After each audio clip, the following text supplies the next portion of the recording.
If you're stuck still trying to figure out how to get more likes on Instagram, then stop right there, my friend, because let me tell you, likes ultimately don't really matter that much. To prove my point, let me show you 2 posts that I published over the last few weeks. One informative carousel and one cute, trendy van life photo dump. They both got a similar amount of likes, like within the same neighborhood. A variation of 100 likes for me is not that significant, right? So they're similar. But if we dive a little bit deeper into the analytics here, we see a little bit of a secret about the Instagram algorithm and what it really means for a post to perform well. We see that likes are not actually the be-all end-all that we've made them out to be, and there's actually some really important other performance indicators that we need to be looking at. See, if we were only looking at likes, we would mistakenly assume that these posts performed similarly. But in reality, this post had hundreds of shares and saves, and this post had 6 saves and 0 shares. This post generated over 50 new followers for me, and this post generated 4. In this video, I'm going to walk you through Instagram Insights 101. We're going to talk about what all of these metrics are and what they mean for your content performance, and how, if you learn how to read them correctly, you can use these insights to help you grow. So let's get into it. First though, thank you to Metricool for sponsoring this video. Stay tuned till later in the video because I'm going to show you how you can use Metricool, which is this really user-friendly, cool online analytics platform to analyze your Instagram insights. Hello, welcome back to my channel. If you're new here, my name's Katie and I'm here to be your guide along your content creator journey. Look, I've always said I am not a numbers person. I never liked math class, so the idea of reading graphs and charts as a part of my job seemed like a total nightmare. So if you are feeling like, oh, all these numbers and metrics and stats and stuff is so overwhelming, I don't want to worry about that, I just want to create, don't worry, you're not alone. I have been there before. And you can and will figure it out with my help in this video. Once I learned what all of these different terms and different metrics and numbers meant, and what they really meant in terms of like real world human viewing and interaction with your content, then it really helped me make sense of all of this stuff. Once you understand what it means from the perspective of one of your followers, it'll all come together. And that's what I'm going to talk you through in this video. Really, when it comes to understanding your Instagram insights, there are what I like to call the big 3 metrics. These are really obviously the most important metrics because if you open up the Insights tab on your Instagram profile, these are the first 3 things that Instagram gives you stats about. So a wink wink, they're telling us it's important. Those big 3 metrics are your reach, your engagement, or what Instagram has recently taken to calling post interactions, and your follower growth. We're going to break down each of these in depth in this video and what it means for your content strategy, but first you need to understand how they all work together. Ultimately, these 3 components are kind of like the formula for your growth. You get a lot of reach, you engage the people that you reach, and then they become your followers in an ideal scenario. So all of these pieces to the puzzle come together to create a strategy for growth. In order to get new followers, you first need to understand how to reach new people, and then you need to figure out how to engage those people that you're reaching in order to turn them into followers. So you can see how it all works together. So first, let's talk about what reach is. In the past, in videos like this, you've probably heard me talk about reach and impressions, and those are terms that are used kind of across the internet when it comes to metrics, not just on Instagram. And in general, the definitions of these are that reach is the number of unique accounts that you've reached, so the number of actual individuals, and impressions is just your total number of views. The difference there being, for example, if I viewed one of Lizzo's posts, then I would count for 1 towards reach, but if I went back and watched it a couple times, I would count towards, 2 or 3 or whatever impressions. More recently, Instagram has been focusing on just showing you your reach because that's really what matters, because ultimately when it comes to gaining new followers, you can't gain 2 followers from one person, right? Like each individual is really what matters, even if they're viewing your content more than once. So that's why we're talking about reach. So to give you a real world example of what this looks like, let's open up Metricool and I'll show you what the reach has been like on my recent Instagram posts. Okay, so here we are on the Metricool platform. You can see I've got Instagram selected over here, though you can add all kinds of different social platforms to analyze. I'm going to go up to our date parameter here and change it for the last 3 months so we can get a little bit more of a sense of my post performance. So at the top, we have information about our overall growth, which we'll come back to later. But if I keep scrolling down, you can see, again, demographics about my audience, all that kind of stuff. Overall profile growth, so the impressions that I got in the last 3 months, the reach, the profile views, etc. We'll keep moving down until we get to this posts section. What I think is really cool about this graph is you can really clearly see where your reach, your interactions are coming from because it lines it up with when you post. So these yellow bars represent how many posts I made that day. You can see on the rare occasion I post twice in a day, but for the most part it's one. And you can see really clearly how my reach jumps up when I make a post normally. It's not always the case, but that's a general trend. So this is an overall view of all my content, right? But if we scroll down some more, we can start to see our actual list of posts and see the individual metrics for each piece of content. What's cool is if you click on columns here, you can actually customize what stats that you're seeing. So what I would recommend when you're starting to analyze is to just select your organic reach, your organic likes, saved comments, interactions, and engagement.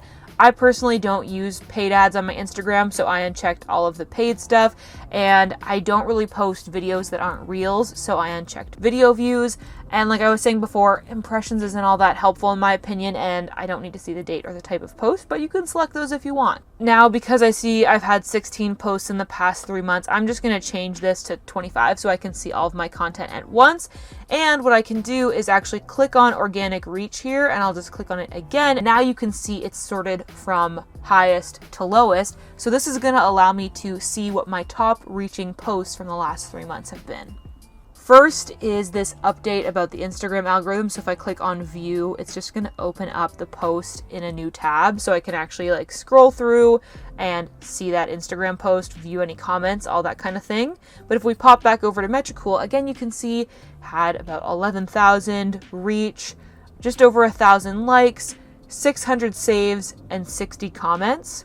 Moving on to the next one, you can see 9,000 reach, 900 likes, etc. I really like how you can view all of this information in one really compact place so you can start to notice some trends. For me, what I notice is that in general, my posts with the highest amount of reach tend to be really informative and educational graphic carousels. And then we see the occasional post that's more like an editorial, like planned photo shoot. So what I've noticed about not only my own account, but also the clients that I work with through my content creation agency, Creatorly Media, is that there's a few types of posts that really help you increase your reach, which is the first step in the process of growing on Instagram. Those types of posts are, of course, Reels. We all know how helpful Reels can be when it comes to your discoverability. And now Reels aren't included in the Instagram analytics that we just looked at because Metricool isn't able to show you your Reels analytics. The same goes for like any third-party analytics tool at the moment. Reels analytics is something that's still kind of in early days. We only recently were able to see that inside Instagram itself. But we know Reels gives us a lot of reach because they're being shown to people that don't follow you yet. So that's the number one way you can increase your reach. But there's ways with your feed content that you can reach new people too, including shareable graphics, educational carousels, anything that can provide value to someone even if they don't know who you are yet. Also, fun stuff like memes or GIFs that kind of come across as relatable or funny to your audience that they might end up sharing to their story.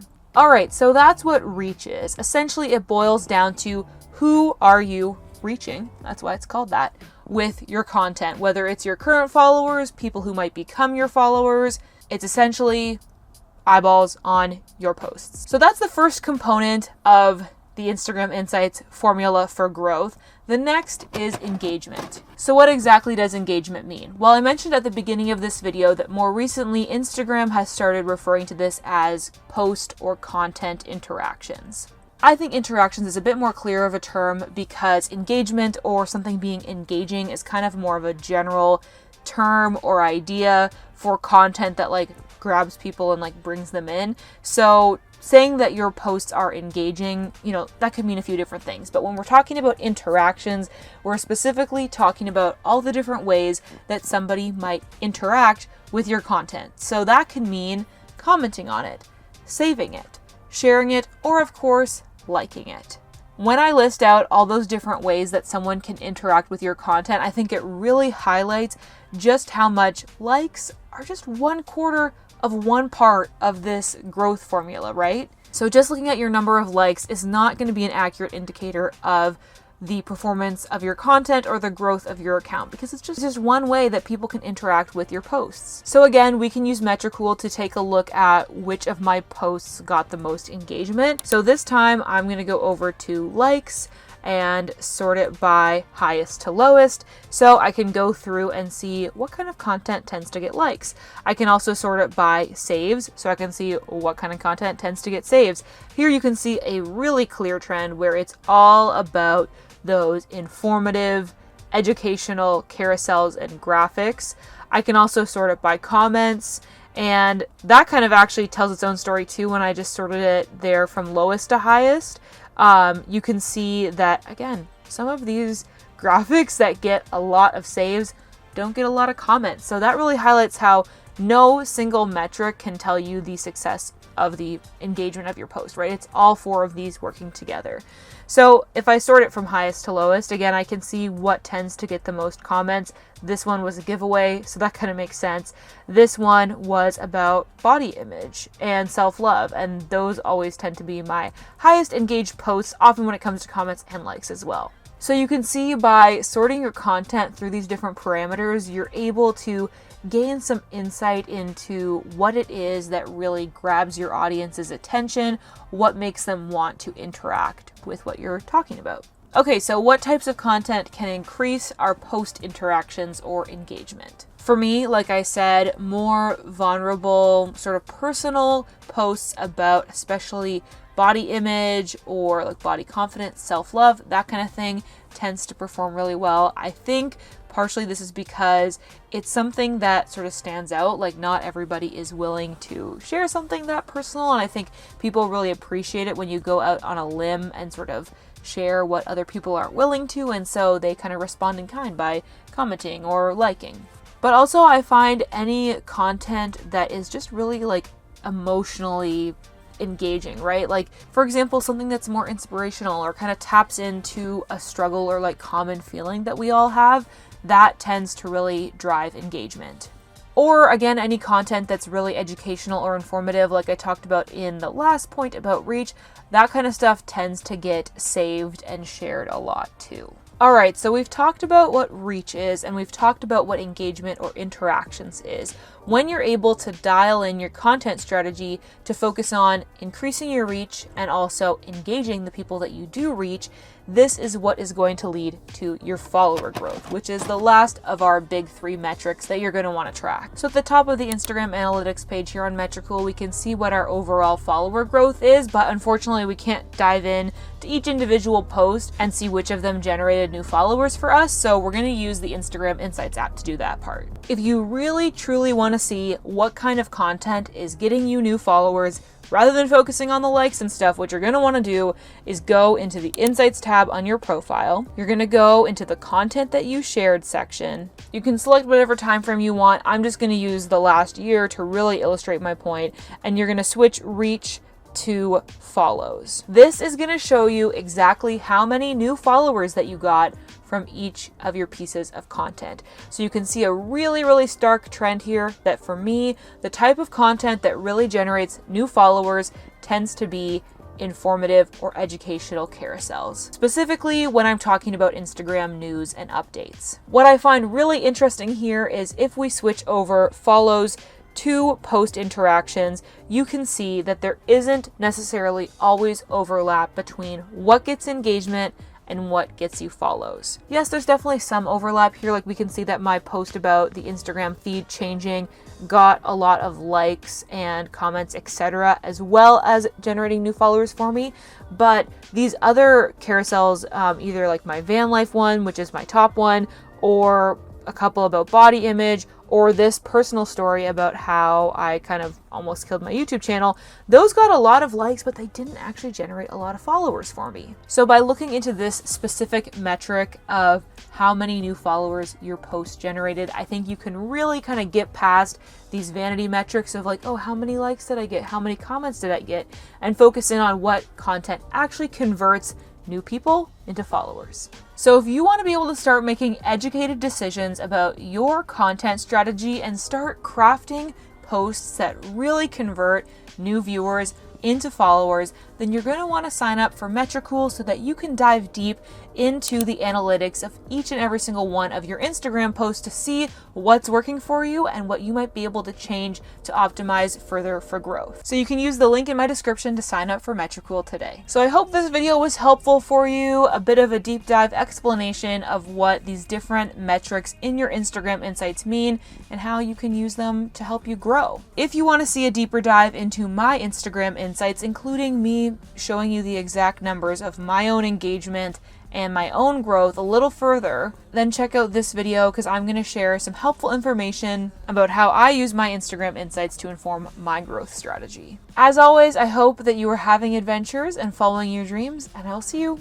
over in this video. Okay, bye!